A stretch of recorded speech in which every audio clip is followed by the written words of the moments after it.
Assalamualaikum warahmatullahi wabarakatuh. Nama aku Ciama Alexandra Lesmana dari kelas 10-6.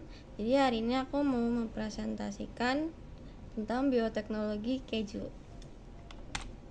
Nah, kita bahas dulu ya latar belakangnya. Bioteknologi adalah pemanfaatan mikroorganisme untuk menghasilkan suatu produk yang dapat digunakan oleh manusia. Bioteknologi dibagi menjadi dua, yaitu bioteknologi konvensional atau tradisional dan bioteknologi modern. Bioteknologi konvensional biasanya menggunakan mikroorganisme berupa bakteri, jamur, dan lain-lain. Nah, sedangkan bioteknologi modern itu biasanya menggunakan teknologi-teknologi yang dapat membantu kita dalam proses pengkloningan atau kultur jaringan. Nah, pengolahan makanan dengan cara fermentasi merupakan jenis pengolahan makanan yang cukup tua. Secara tradisional banyak dilakukan di tingkat-tingkat rumah tangga di Indonesia, sangat kaya akan produk-produk dengan hasil proses fermentasi. Salah satunya itu adalah keju. Nah, sekarang kita bakal membahas keju. Keju itu adalah sebuah makanan yang dihasilkan dengan memisah-misahkan zat padat dalam susu melalui proses pengentalan atau koagulasi. Proses pengentalan ini dilakukan dengan bantuan bakteri atau enzim tertentu yang disebut rennet. Keju adalah salah satu produk susu yang paling sering dan penting dan banyak dikonsumsi. Makanan dengan bahan dasar susu ini diperkirakan ada 3.000 jenisnya loh di dunia. Nah, beberapa itu berasal dari Prancis, Jerman, Belanda, Denmark, Swiss, Italia, Prancis, Amerika, Inggris, Amerika Serikat, dan negara-negara Eropa lainnya.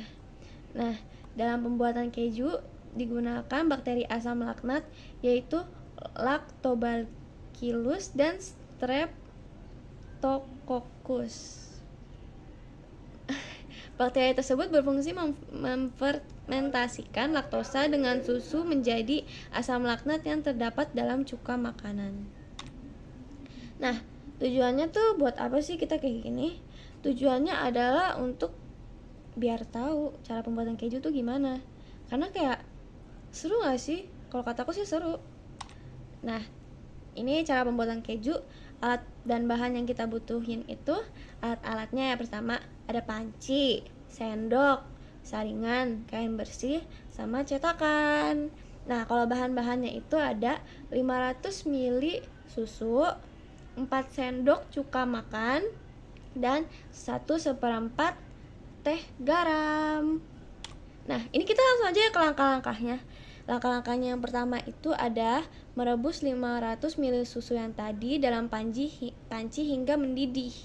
Kemudian kita aduk-aduk biar susunya nggak lengket di dalam panci.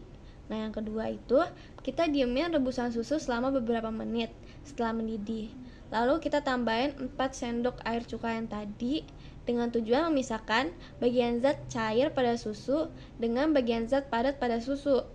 Kemudian kita aduk-aduk sampai rata selama kurang lebih 5-10 menit. Yang ketiga itu menyiapkan sebuah saringan yang telah dilapisi kain bersih yang menggunakan itu kayak buat nyaring gitu loh. Jadi nanti yang padat kesaring gitu. Nah, tahap yang keempat itu ada campur yang dadih yang telah disaringkan dengan garam kurang lebih 1/4 sendok teh. Terus kita masukin ke dalam cetakan, tahap kelima. Nah, keenam kita masukin ke dalam kulkas buat berapa ya? 24-48 jam. Nah, ini nih kesimpulannya. Dalam pembuatan keju itu ada 4 proses penting. Dalam itu salah satunya pengemasan, pengentalan, pencetakan, dan pematangan. Nah, yang kedua, dalam proses keju dibutuhkan bakteri Streptococcus dan Lactobacillus yang terdapat dalam cuka makanan untuk mengubah laktosa menjadi asam laktat. Maka dari itu akan terasa sedikit asam pada keju yang siap dimakan. Nah, ketiga ini, keju ini suhunya itu maksudnya suhu itu sangat berpengaruh pada keju. Jadi kayak kalau kamu lagi ngebuat keju, suhu itu benar-benar kayak penting banget karena itu buat daya tahan kejunya juga. Nah, sekian dari aku. Terima kasih. Wassalamualaikum warahmatullahi wabarakatuh. Bye bye.